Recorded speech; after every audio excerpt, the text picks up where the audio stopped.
Bem, irmãos, nesses dias foi bom estudar com os irmãos. Como eu disse, eu só compartilho com os irmãos daquilo que eu compartilho com a minha própria igreja e daquilo que eu tenho aprendido junto com os irmãos. E hoje nós vamos estudar um outro tema que eu espero que ajude os irmãos.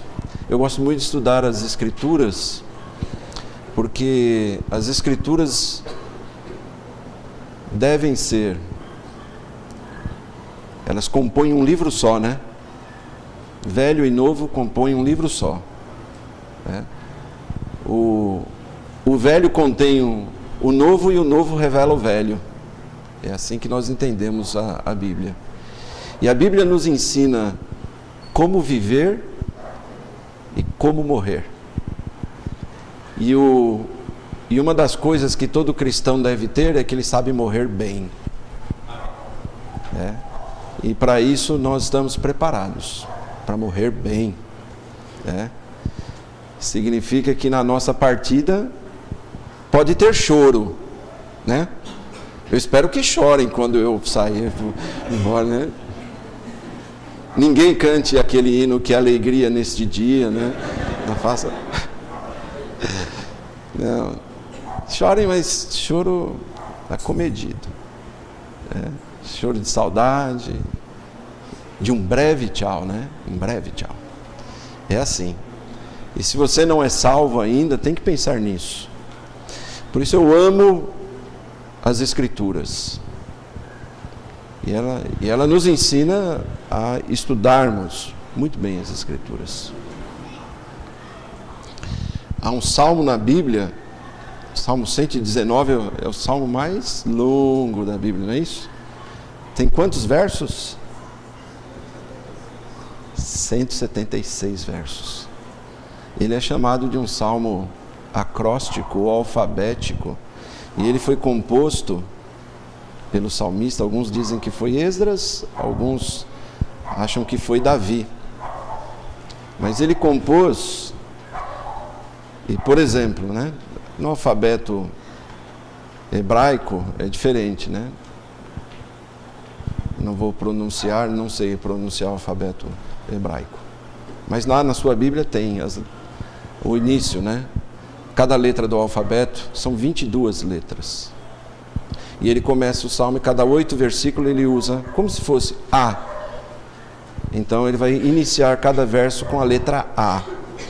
E ele vai falar da importância da palavra de Deus, chamando ela de lei, de estatuto, de juízo. E dos 176 versos, 174 fazem menção à palavra de Deus. Ela é ou não é importante? Deve ou não deve ser estudada com emoção, com gosto? É assim que eu estudo as Escrituras, com emoção, com gosto. Eu gostaria de falar hoje, irmãos, sobre perdas. Mas não é perder alguma coisa que você gostaria de achar, não, perdas mesmo. Como eu falei, as Escrituras nos ensinam a viver bem. Tem 3 livros poéticos, considerados poéticos, escritos por Salomão: Provérbios, Eclesiastes e Cantares. O livro de Provérbios foi escrito enquanto ele tinha meia-idade. O livro de Cantares, quando ele era jovem, e sua primeira esposa, Naamá, que gerou Roboão, seu primeiro filho. E fala do amor verdadeiro e genuíno. E o livro de Eclesiastes, que também é chamado aí, você pode ver, pregador, o pregador. O pregador. Tem mensagem lá. E é um livro que eu aprendi a gostar muito. Por quê? Porque Deus deu a Salomão muitas riquezas e ele pôde fazer um experimento, vamos dizer assim. Ele fez um experimento. Ele, como rei, ele foi adquirindo muitos bens e tudo que poderia preencher a vida dele, de certa maneira. Então ele diz, ele teve bens, teve escravos, servos, ele teve, vamos dizer assim, investimentos grandes, enormes, ele investiu materialmente. ele se cercou de músicos, e tudo isso, vamos dizer assim, para ver se isso atendia de alguma maneira a alma dele. E no fim ele escreveu assim: vaidade de vaidades, tudo é vaidade. E esse livro deve ser estudado, vamos dizer assim, com os olhos, com a perspectiva de você olhar para uma vida sendo vivida sem Deus. O que é uma vida sem Deus? Vaidade de vaidades, que quer dizer aquilo que carece de sentido ou de valor. Então, esse livro nos ensina o seguinte, resumindo: se você não crê na existência de Deus, não faça nunca a pergunta por quê. Por que isso acontece? Por que a razão disso? Simplesmente não terá resposta. É isso que ele está ensinando. Uma vida sem Deus não tem respostas suficiente, conclusiva, ideal. Não existe resposta. Mas uma vida com Deus existe. Mesmo quando nós passamos um período que alguns chamam de providência obscura, né? Que é o que Romanos 8:28 diz, que todos nós conhecemos, né? Todas as coisas contribuem para o bem daqueles que amam a Deus. O que ele está falando? Olha, quando a providência de Deus está trabalhando e nós não sabemos, como no caso de Jó, não sabemos o que ele está fazendo, confie que todas as coisas contribuem para o bem daqueles que amam a Deus. Esse é realmente o compromisso final de Deus com seus filhos, seus eleitos. Então, nós temos que entender que algumas coisas acontecem em nossa vida, e vamos lá no livro de Eclesiastes agora, irmãos, capítulo 6.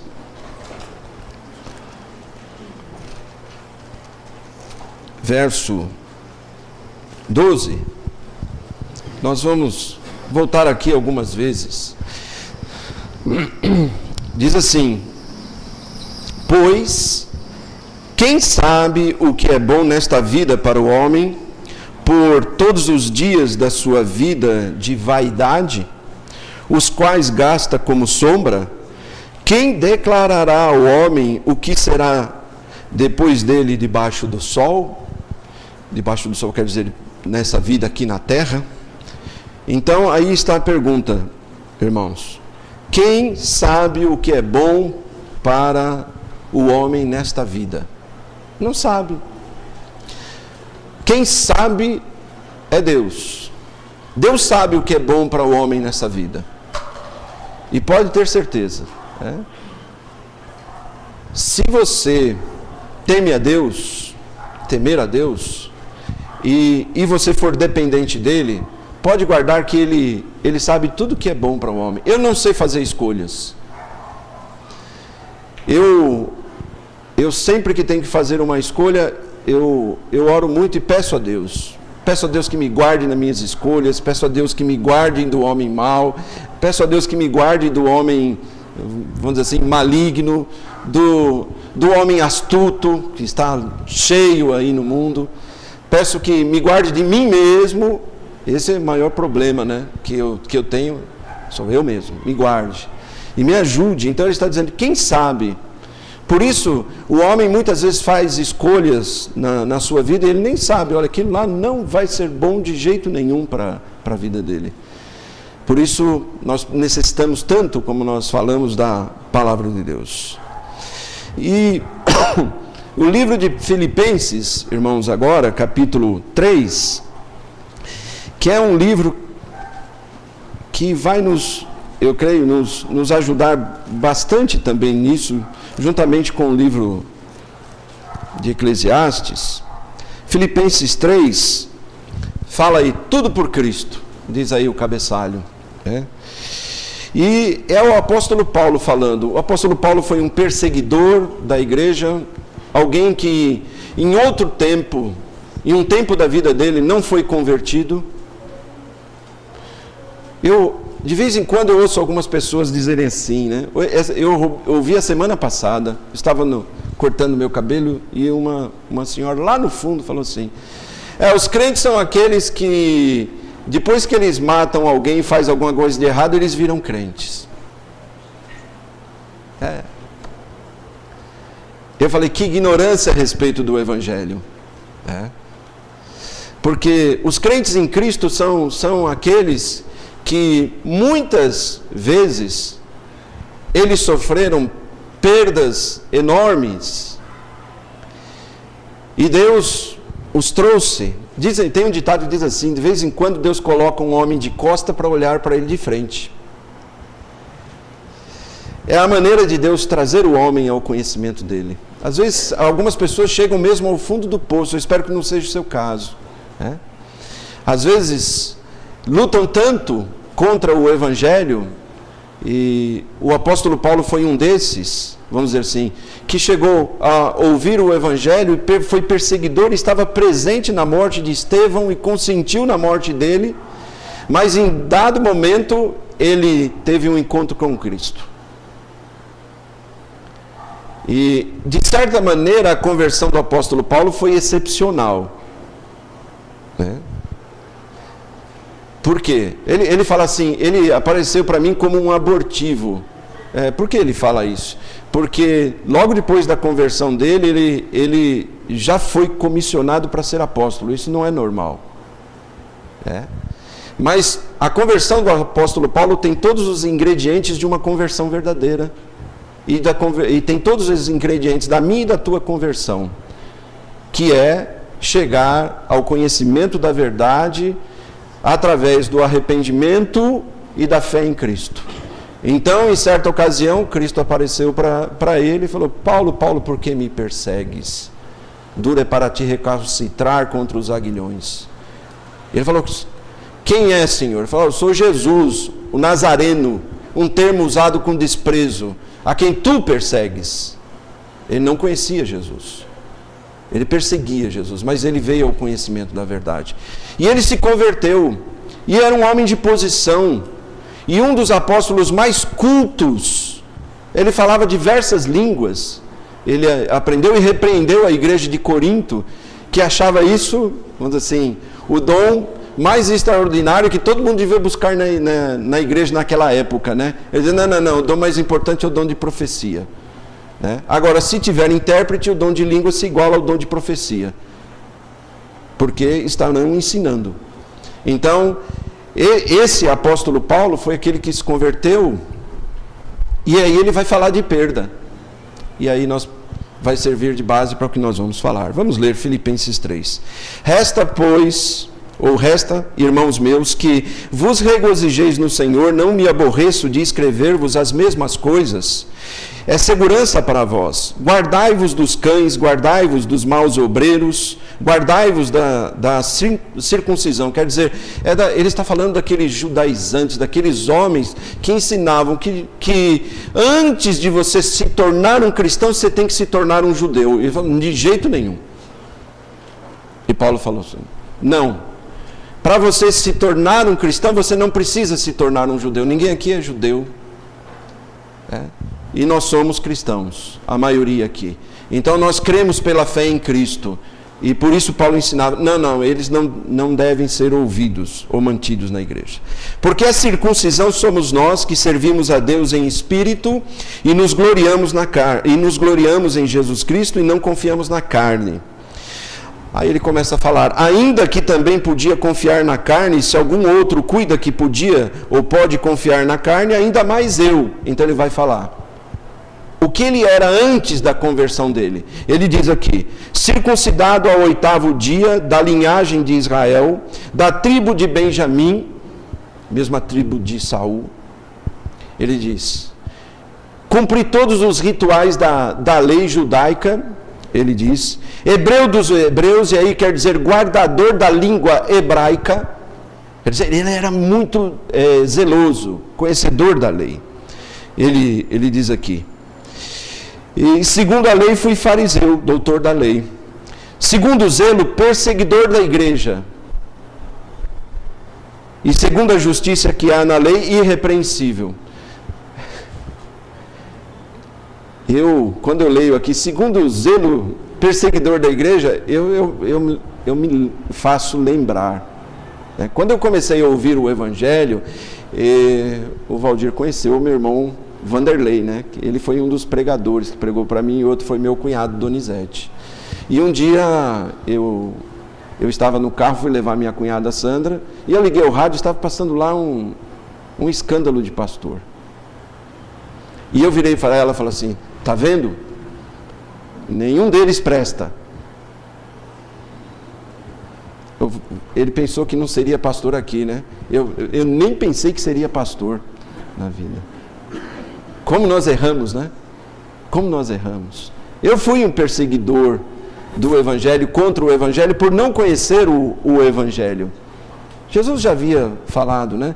É necessário que venham escândalos, e ai daquele por quem vêm os escândalos. Você não deveria deixar de pensar na vida eterna e na necessidade que você tem de salvação por causa dos escândalos. Eles virão mesmo, a Bíblia diz.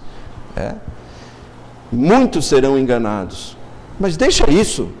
Eles vão dar conta a Deus. Ele diz aqui, mas o que para mim era ganho, reputei-o perda por Cristo. Ele começa a falar em perda. E na verdade tenho também por perda todas as coisas pela excelência do conhecimento de Cristo Jesus, meu Senhor, pelo qual sofri a perda de todas estas coisas, todas estas que ele mencionou, que ele tinha e que era tão importante, que os homens valorizavam tanto, que era a sabedoria. E nós sabemos, se você for ler, ele foi criado aos pés de um homem muito importante e ensinador da lei, que era Gamaliel. E ele diz, eu fui criado aos pés de Gamaliel, melhor universidade da época.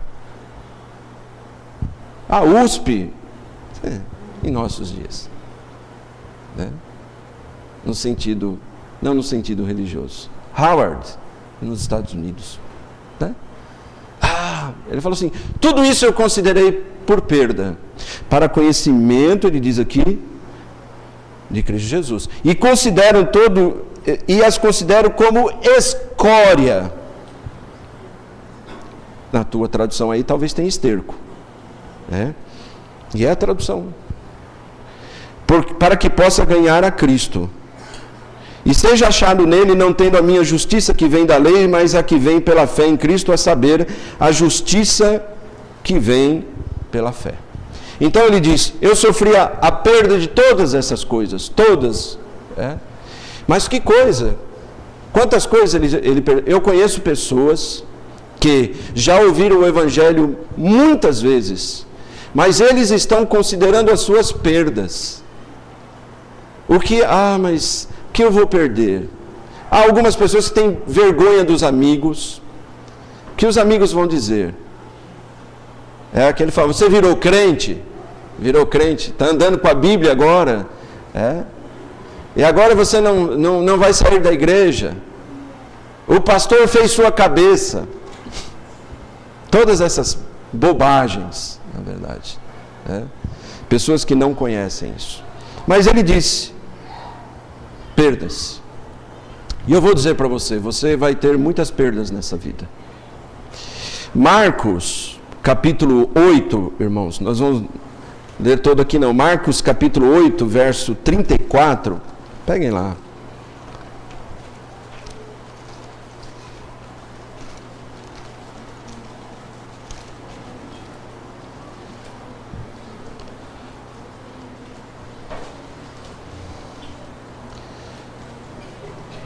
Diz aqui, Jesus, e chamando a si a multidão com seus discípulos, disse-lhes, se alguém quiser vir após mim, negue-se a si mesmo, e tome a sua cruz e siga-me, porque qualquer que quiser salvar a sua vida, o que vai acontecer?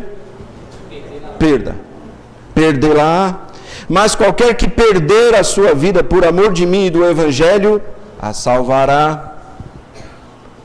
Cristo também falou das perdas.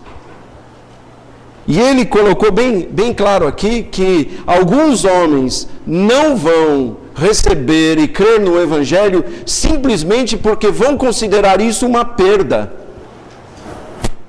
Há muitas pessoas que acham que é uma perda de tempo estar na igreja, é uma perda de tempo estudar as Escrituras, é uma perda de tempo servir a Deus, cultuá-lo. louvá-lo, honrá-lo, estar junto com a família. Não, isso é perda de tempo. É o que Cristo diz aqui. Qualquer que quiser salvar a minha vida, ou seja, eu já sei exatamente o que eu vou fazer com a minha vida. Eu sei direitinho.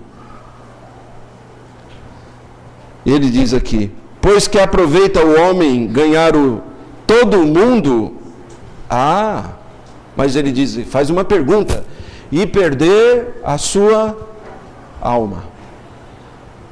Então, irmãos, é interessante porque Jesus está ensinando aqui o povo que há uma perda irreparável.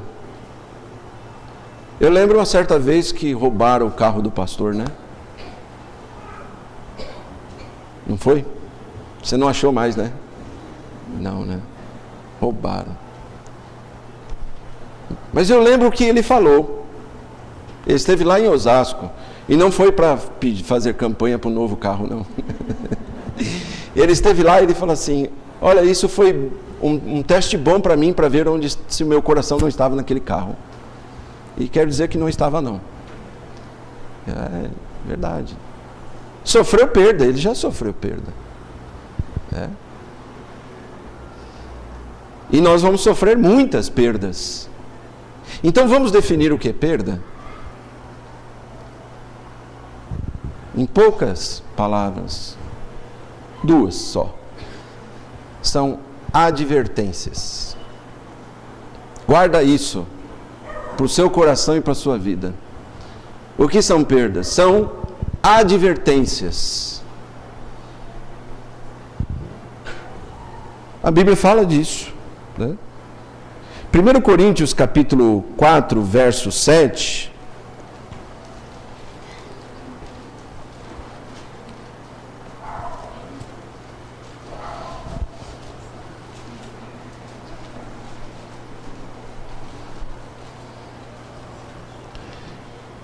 Tem algo que nós precisamos entender, né?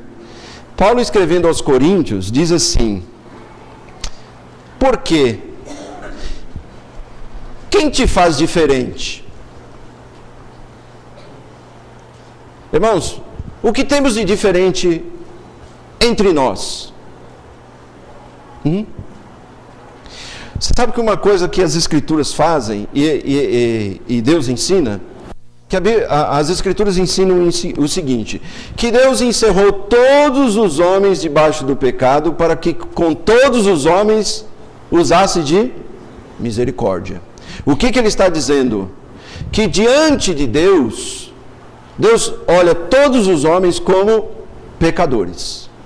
Todos nós, perdidos. Somos nivelados, por isso a salvação pela graça, por meio da fé. E isto não vem de vós, quer dizer, esta misericórdia não vem de vós, é dom de Deus, e não vem de obras para que ninguém se glorie. Ou seja, Deus nivelou todo mundo. Quando pregamos o Evangelho, não há um justo nenhum sequer, não há quem busca a Deus. Então, Ele nivelou todo mundo debaixo do pecado, quer dizer, todos nós somos pecadores e perdidos, mas Ele colocou também um meio pelo qual Ele salva o homem, que é a misericórdia dEle. Somos salvos pela misericórdia, porque Ele nos amou primeiro. Então, nós somos salvos pela graça de Cristo. E por isso ninguém pode dizer, bom, mas eu sou diferente. Paulo está dizendo aqui, o que te faz diferente? Hein? O que você tem de diferente? Ele diz, ele faz uma outra pergunta. E essa pergunta já tem resposta, né? Ele diz, e que tens tu que não tenhas, o quê? Recebido. Como é que você chegou no mundo? Se alguém não fosse no hospital levar roupa para você, não é? E depois que você saiu de lá, tem uma outra maneira de medirmos o quanto nós não somos nada, irmãos. O salmista diz que Deus dá aos seus amados o sono, não é isso? Mas você já reparou que durante o sono você está à mercê de qualquer coisa? Já notou? Quanta gente foi assaltada, acordou, não tinha nada em casa enquanto estava dormindo. É um sono pesado, é verdade, né? Mas acontece, né? Está dormindo. Quando você está... Eu falo para a Ivone, ó, não me faça pedido enquanto eu estou moribundo dormir. Não. Não faz pedido não, porque eu estou quase para o estado de morte ali, né? Dormindo, querendo dormir, não faz pedido não, porque eu não me responsabilizo. Né? Mas a Bíblia diz, olha que interessante, Deus está cuidando de nós durante o sono, mostrando que eu e você não somos absolutamente nada. A casa pode cair, pode acontecer muitas coisas e nós morrermos simplesmente. Então, até nesse momento, mostra a nossa fragilidade. Então, por isso ele pergunta aqui, e o que você tem que não tenha recebido? Hein? Entra capacidade, dons, talentos, inteligência. Às vezes nós falamos assim, puxa, tal homem é muito inteligente, né? Eu gosto de ver a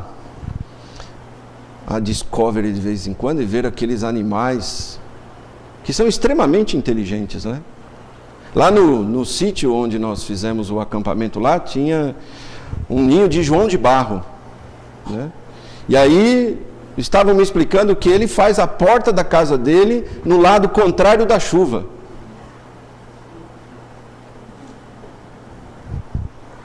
Que bicho inteligente, né? Mas quem deu inteligência para ele? Deus. E para o ser humano, ele diz, o que você tem que não tenha recebido? Hein? Por isso, nós nunca deveríamos nos orgulhar da nossa capacidade, da nossa inteligência, nada nisso. Tudo isso é emprestado, irmão, tudo. Inclusive os bens que você tem é emprestado. Tudo é emprestado. Alguém aqui morre, quando você morrer, eu estou para mudar. Então, quando eu estou vivo, eu mudo, vai o caminhão de mudança. Mas quando eu morrer, só vai o carro funerário. O caminhão de mudança não vai. Né? Talvez vai para outro lugar, não sei para onde a Ivone vai, né? Mas vamos dizer assim. Mas não, os bens não vão conosco. Fica tudo, bens, talento, e é esquecido, né? Vamos dizer assim. E se o recebestes, por que te glorias como se não houveras recebido? Olha, irmãos, na nossa vida não deveria ter lugar para um considerar o outro mais capaz, mais inteligente, né? E Deus trabalha de diferentes formas, e Ele dá para cada um conforme Ele quer, né?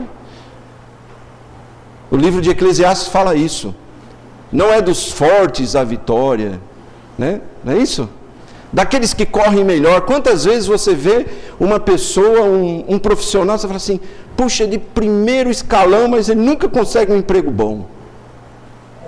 Aí você fala, o que será que ele tem de errado, né? Às vezes não tem nada de errado. Às vezes são advertências, justamente colocando limites. Por que será que você não chegou aonde queria? Tem alguém aqui frustrado? Conheço muitas pessoas frustradas. Eu gostaria de ter feito tanta coisa na minha vida. Eu falo, olha, eu vou dizer para você. A coisa mais importante da sua vida é o fato de você ser ou não uma pessoa salva. O resto, irmãos, são coisas que Deus colocou nas nossas mãos. Eu falo, não tem problema nenhum, irmãos, enquanto as coisas que Deus nos dá estão colocadas nas nossas mãos. O problema é quando ela passa das mãos para o coração. Porque é o lugar onde elas devem ser ocupadas. E isso, irmãos, vale para dons, talentos, inteligência, posição, na verdade, tudo isso. Paulo falou a Timóteo, 1 Timóteo 6,17, ele disse assim, irmãos, manda aos ricos deste mundo que não sejam altivos, orgulhosos, nem ponham a esperança aonde? Nas riquezas. Só riquezas ou tem uma palavra antes? Na incerteza das riquezas. mas em Deus, que nos dá abundantemente de todas as coisas para delas gozarmos. Incerteza. Então, em determinados momentos podem estar na nossa mão, em outros momentos Deus tira. Perda, tira de nós. E pode acontecer. É só uma questão de tempo, irmãos. Aliás, nós estamos sofrendo perdas diárias, né? Quem aqui está mais... Os anos estão passando e você está ficando mais forte. Não falei mais gordo. Falei mais forte fisicamente. Quem está ficando mais... pastor, eu estou cada dia melhor. Estou parecendo um atleta. Alguém aqui? Quem está passando os dias e está enxergando melhor? Hein? Está passando os dias, você está ficando com mais cabelos.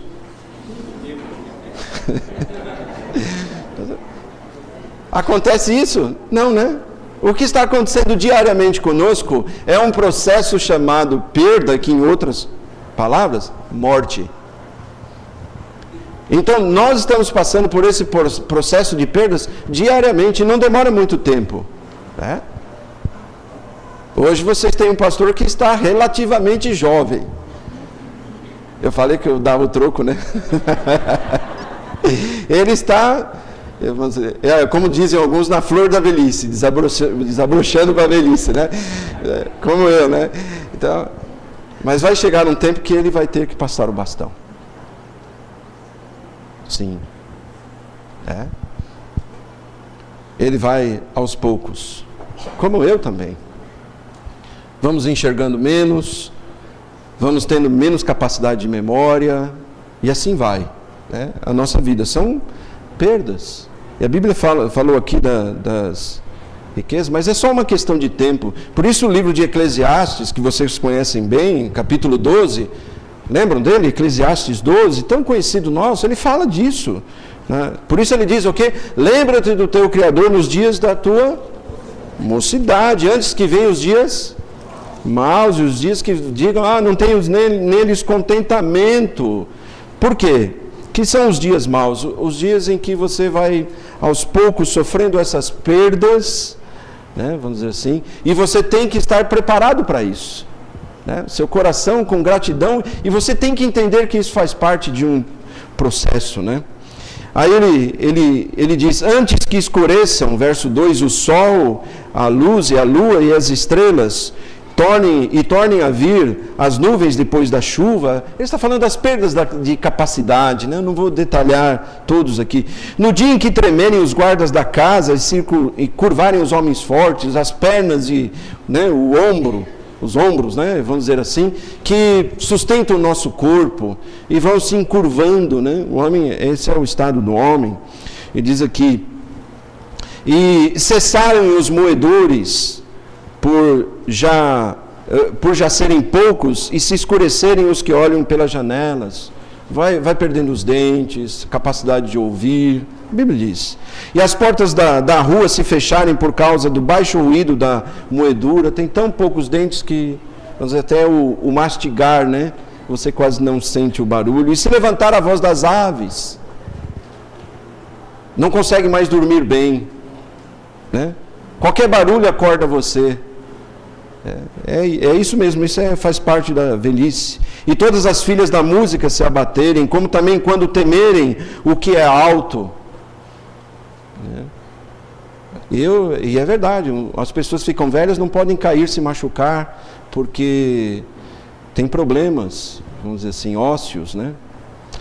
E ele diz, e florescer a amendoeira, cabelos brancos, amendoeira, e o gafanhoto for um peso, e perecer o apetite, porque o homem se vai à sua casa eterna, e os pranteadores andarão rodeando pela praça.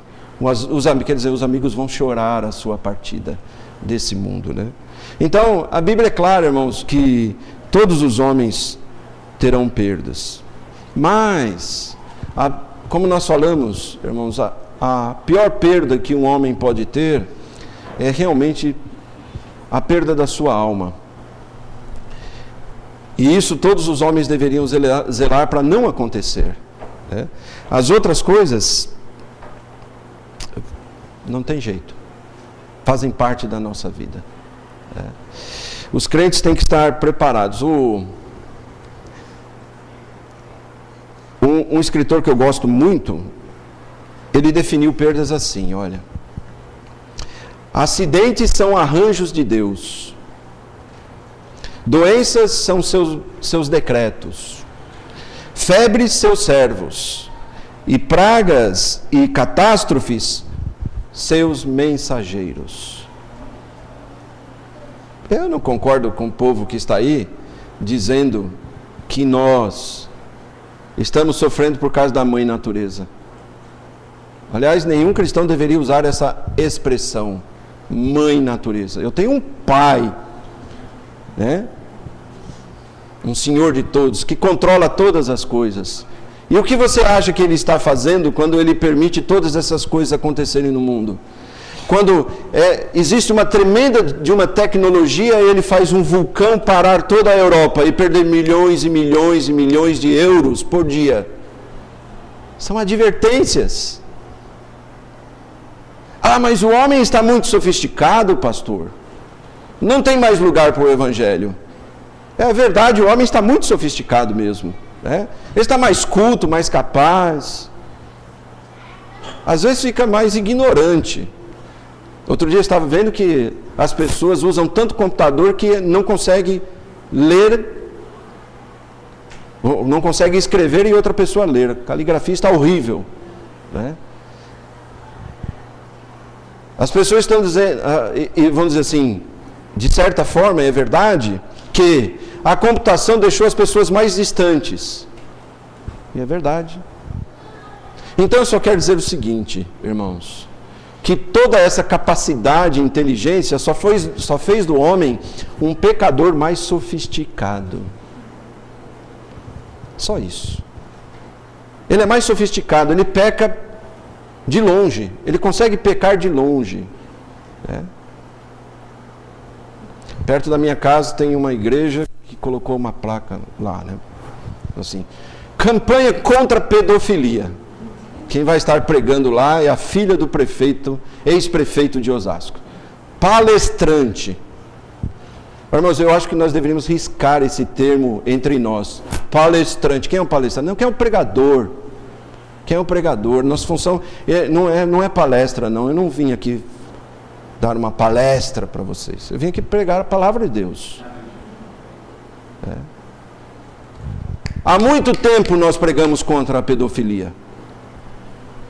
E não só contra a pedofilia, e muitos outros pecados que os homens devem se arrepender e devem ir a Cristo para serem perdoados. E não só a pedofilia. O problema do nosso país não é só a pedofilia. Pedofilia, vamos dizer assim, é a ponta do iceberg. É o rabinho do elefante. Você puxa, vem uma coisa enorme. Vem muito mais aí. O homem está afundando em pecados. E está morto em ofensas e pecados. E ele cada vez mais arruma meios para afundar-se nesses pecados.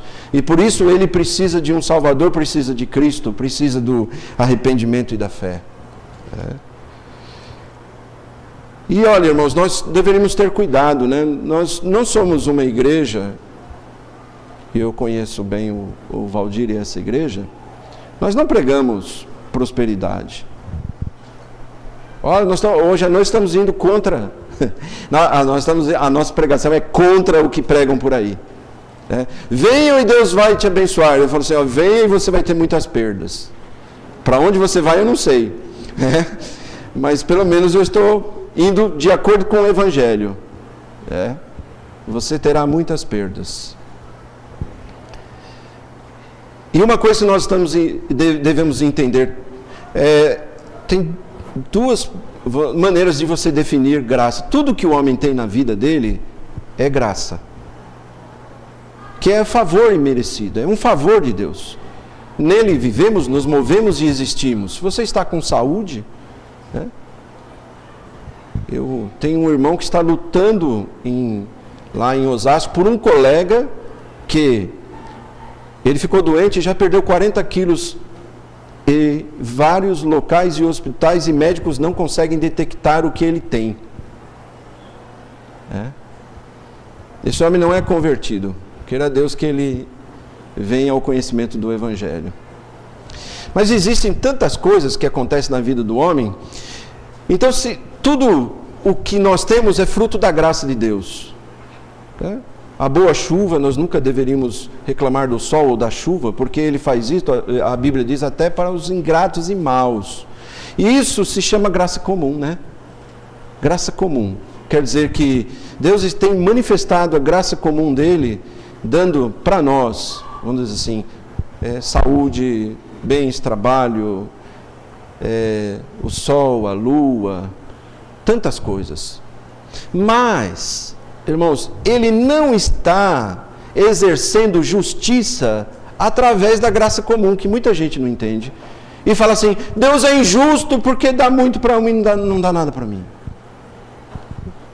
Calma, Deus não está fazendo justiça na graça comum. Ele vai fazer justiça na graça salvadora. Aí você deveria prestar atenção. Por quê? Porque nós não temos justiça própria. E por isso nós temos que recorrer à justiça de Cristo. Quando você vai a Cristo, você recebe Ele como Salvador, você entende, fala, olha, eu não tenho. Deus tem todo o direito de me castigar e de enviar eternamente para o inferno por causa de todos os meus pecados.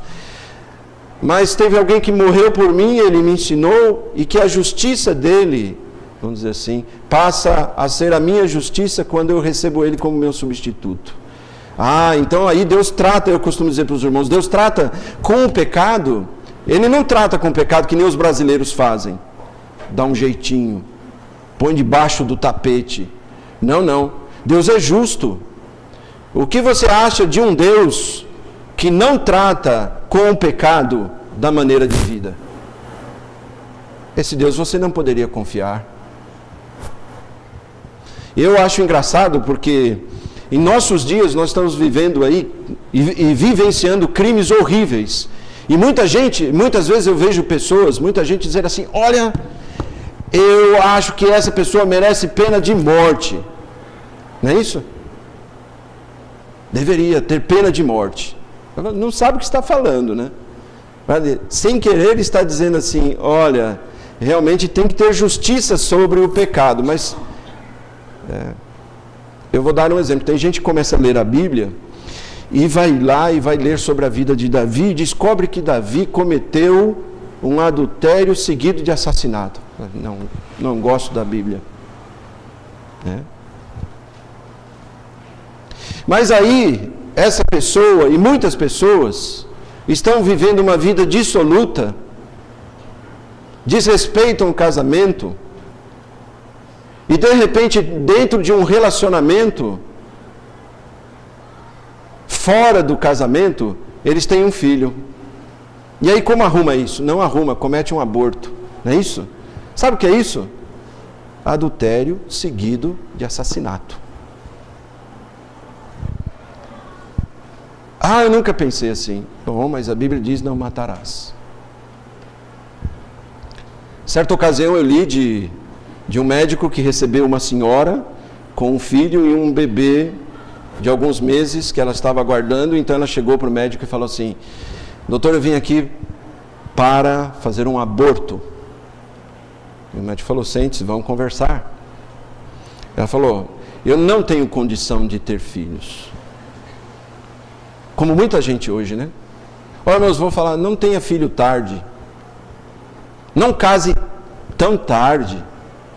Filho virou vamos dizer assim, para muitos, né? Falou assim, olha, é um problema para mim, né?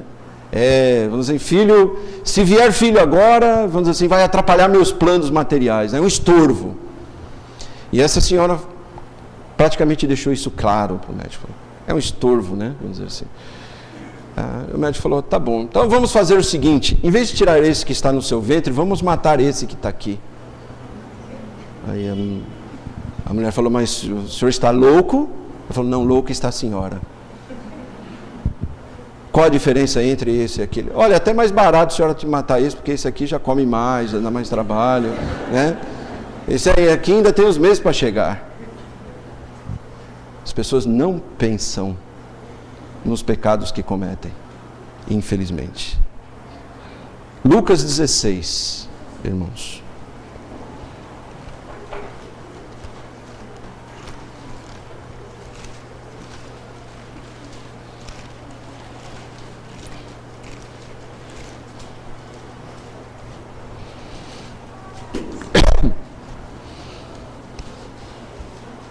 Ora, verso 19, havia um homem rico e vestia-se de púrpura e de linho finíssimo e vivia todos os dias regalada e esplendidamente. Muita graça comum na vida desse homem. E havia também um certo mendigo chamado Lázaro que jazia cheio de chagas à porta daquele. E desejava alimentar-se com as migalhas que caíam da mesa do rico e os próprios cães vinham lamber-lhe as chagas. Pouca ou quase nenhuma graça comum na vida de Lázaro. E aconteceu que o mendigo morreu e foi levado pelos anjos para o seio de Abraão. E morreu também o rico e foi sepultado. Já começa a diferença. Irmãos, vai chegar uma ocasião que isso não vai fazer diferença nenhuma. As perdas que você teve, a saúde ou não, as capacidades, inteligência e tudo mais, tudo isso vai ser nivelado quando Deus for tratar com os homens com base na sua justiça e determinar a vida eterna para uns e o castigo eterno para outros. E diz aqui que o Lázaro foi conduzido pelos anjos ao seio de Abraão. Que coisa, né? É o que nós aguardamos, né? Na nossa morte, sermos conduzidos, né? Pelos anjos. E no inferno, ergueu os olhos, estando em tormentos, e viu de longe Abraão e Lázaro no seu seio. E, clamando, disse: Pai Abraão, tem misericórdia de mim, manda Lázaro que molhe na água a ponta do seu dedo e me refresque a língua, porque estou atormentado nesta chama. Tá vendo? Como a vida daqueles homens mudaram, né? E Deus colocou dois extremos mesmo para nós. E isso aqui não é uma parábola. Não pregue isso aqui como parábola. Porque não é parábola, é um fato real. E Jesus está ensinando aqui, dois homens. Então, se os homens olhassem, a vida, quem está vivendo a vida mesmo, é aquele rico, ele tem de tudo. Olha que beleza, olha, coitado daquele Lázaro, não queria ter uma vida como a dele, mas ele era um homem temente a Deus, nós vamos ver. Ele tinha graça salvadora, o outro só tinha muita graça comum, é o que muita gente quer. Quer estar cercado, quer que Deus lhe cerque de tudo. Agradeça a Deus se Ele tem feito você passar por muitas perdas e levar você a pensar na vida eterna.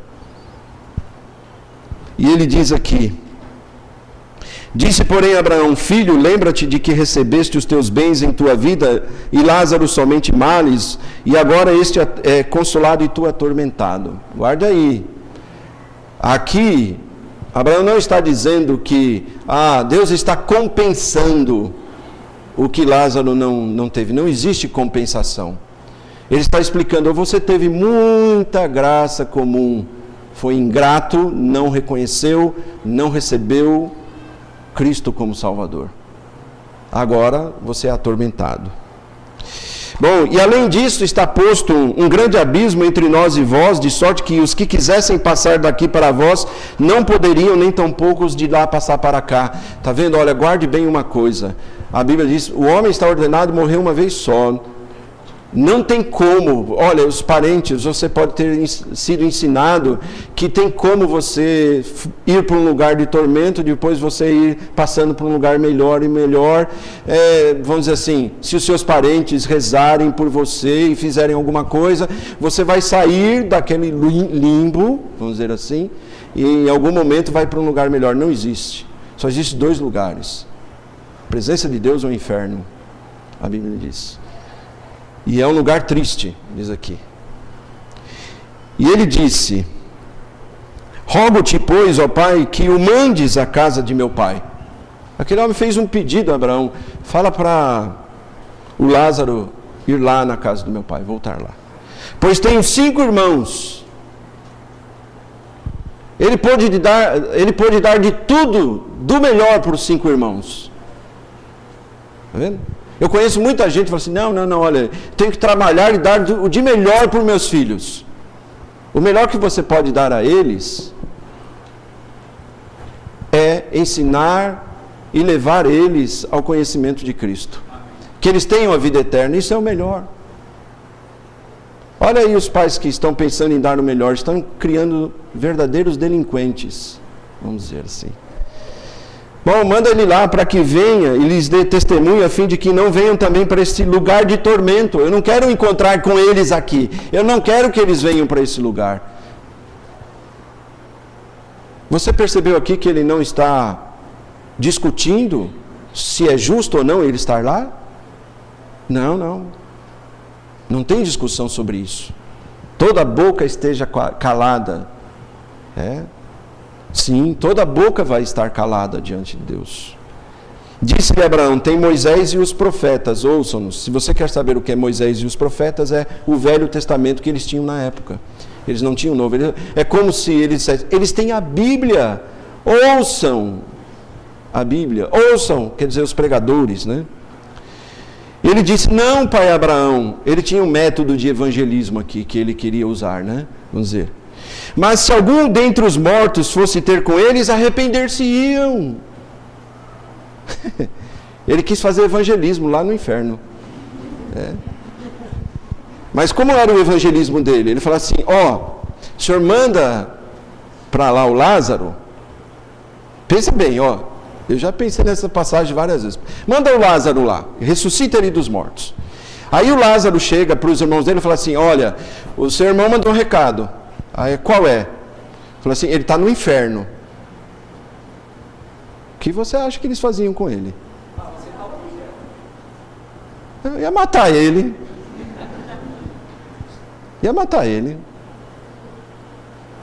Ou não acredito em você. Você veio aqui dizer, o seu irmão está no inferno, mandou um recado para vocês, que ele não quer encontrar vocês lá. Que é melhor vocês se converterem. Qual foi a resposta? Porém Abraão lhe disse, se não ouvem a Moisés e os profetas, tampouco acreditarão ainda que um dos mortos ressuscite. Se você não crê na pregação do Evangelho, não tem mais nada a fazer por você. Nem agora e nem depois. E isso é uma perda, está vendo? O que nós estamos falando?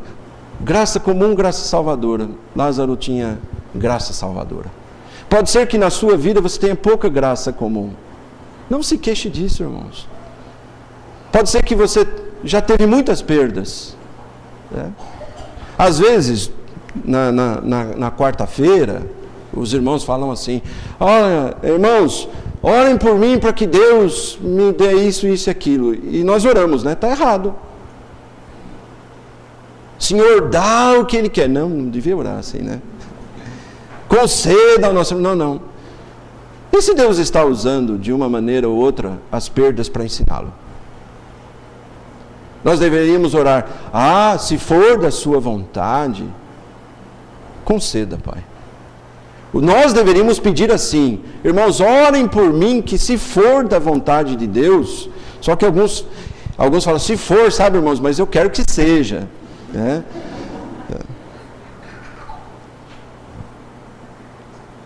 Lucas capítulo 12, agora, um pouco atrás, irmãos.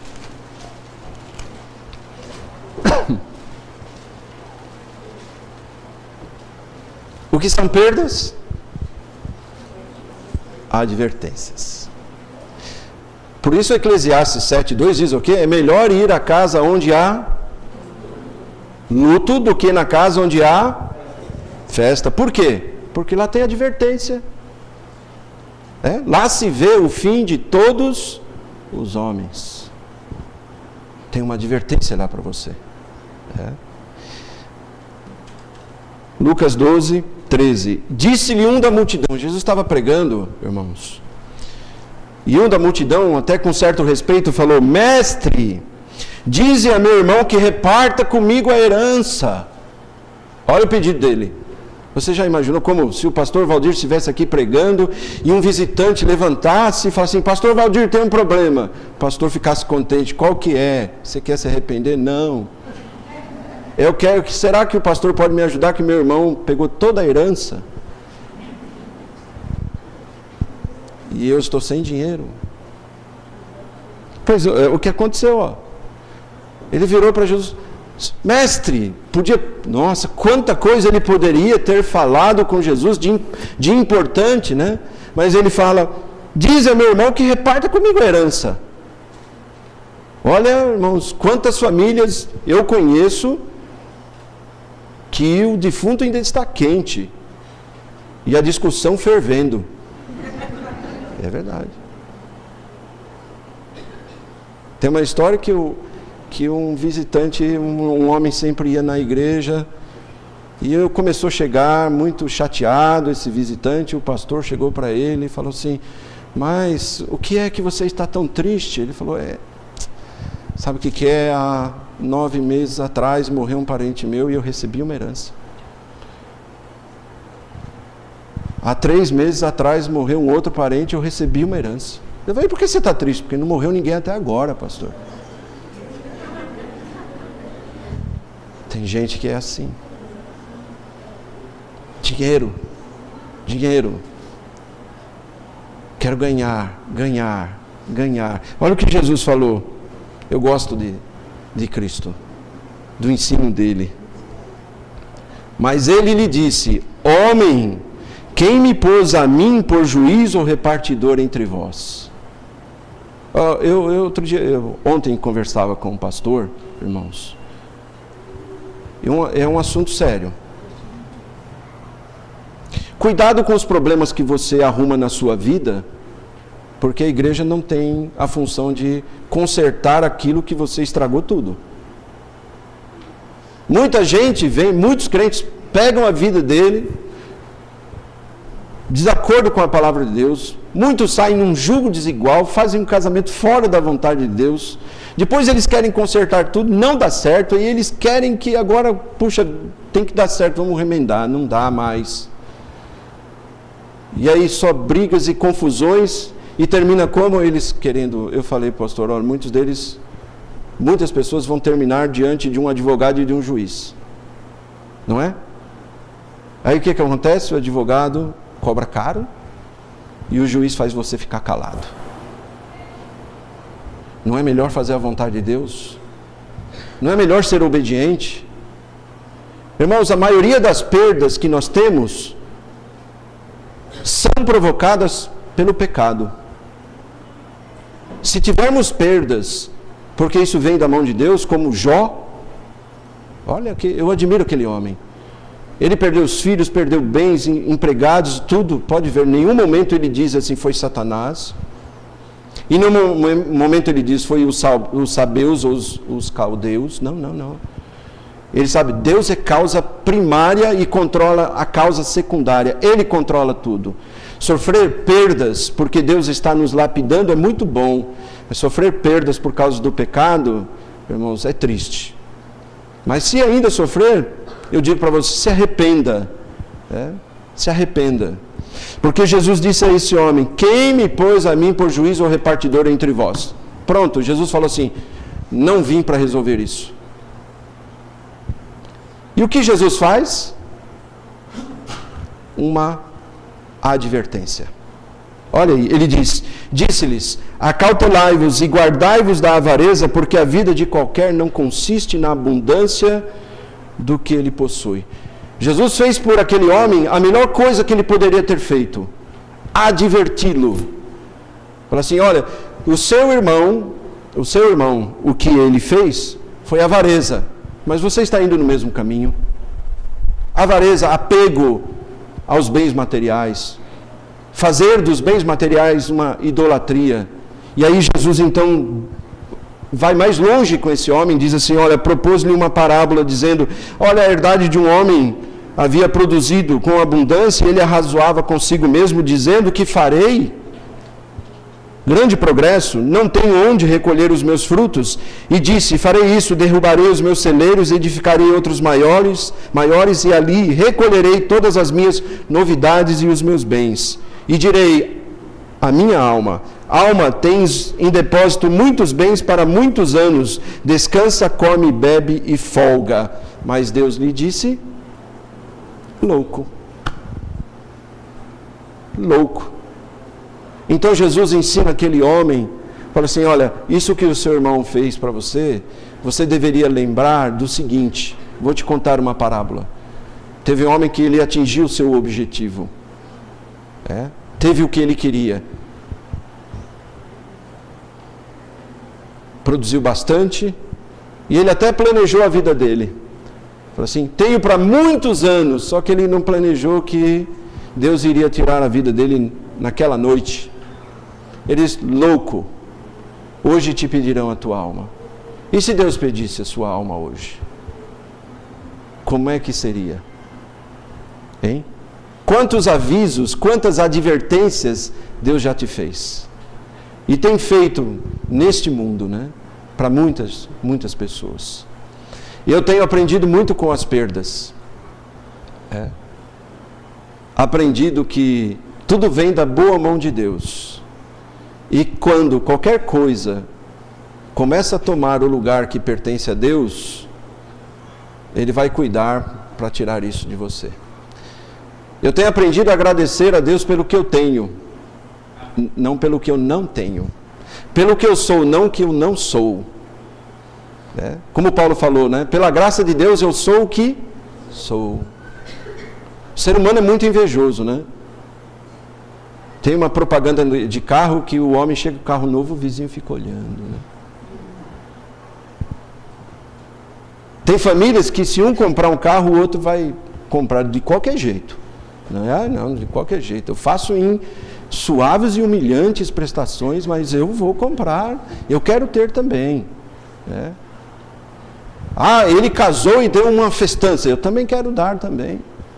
Para que isso? Não precisa, né?